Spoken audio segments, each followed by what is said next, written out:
नासिर नवाज़ खे ॿुधाईंदा हलूं त नबीसर रोड वेझो रसूलाबाद में समाजी तंज़ीम पारां गरीब ऐं मुस्तहिक़ माण्हुनि में खाधे पीते जो सामान विरहायो वियो। उन हवाले सां वीडियो लिंक ते मौजूदु आहे तालिब चांडियो। जी तालिब, हींअर असां मौजूदु आहियूं नबीसर रोड वेझो रसूलाबाद ते, जिते पाक मशीन सोसाइटी जे तरफ़ां मिसकिन मारवड़नि में खाद पीत जो सामान विरायो पियो वञे। हुननि सां ॻाल्हि मुआड़ कंदासीं, संदुनि छा चवणु आहे। असांखे सामान न, असांजो इदारो, असां जाम ख़ुशी थी एतिरी ख़ुशी थी एतिरी असांखे हद सां ॿाहिरि असीं मज़दूरी करूं खाऊं। असांखे पाक मिशन सोसाइटी न न असां रुपयो बि कोन, असां न को आहे न को ॾिनो।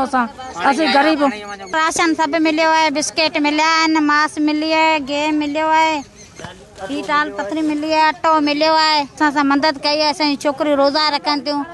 हींअर असीं किथां सामान आणूं, ग़रीब आहियूं, लॉकडाउन लॻो पियो आहे। असांखे ही पाक मिशन सोसाइटी वारो इदारो आहे जंहिं असांजी मदद कई।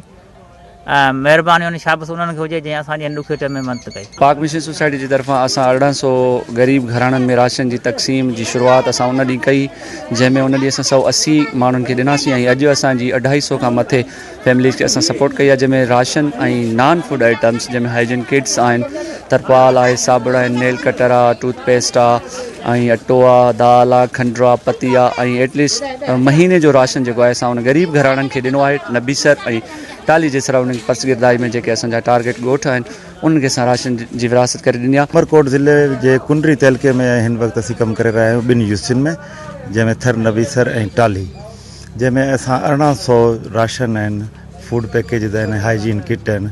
असां 1800 जेके इफेक्टेड माण्हू आहिनि, ख़ासि तौर ते ॿोॾ ऐं करोना खां जेके इफेक्ट थिया आहिनि, जेके लॉकडाउन जे करे जेके बेरोज़गार थिया आहिनि, असांजी कोशिशि आहे त असीं उन्हनि खे इन राशन जी मद में असां उन्हनि जी सहायता तव्हां समाजी तंज़ीम पाक मशीन जे अॻुवाणनि जूं बि ॻाल्हियूं ॿुधियूं ऐं हिते जेके मुस्तहिक़ ख़ानदान आया उन्हनि सामान वरितो, उन्हनि जूं बि अवां ॻाल्हियूं ॿुधियूं। हिननि जो इहो चवणु आहे त असांखे तमामु घणी ख़ुशी थी आहे ऐं रमज़ान मुबारक जो भलारो महीनो आहे ऐं मथां ईद अची रही आहे, उन लाइ असीं तमामु घणा ख़ुशि आहियूं।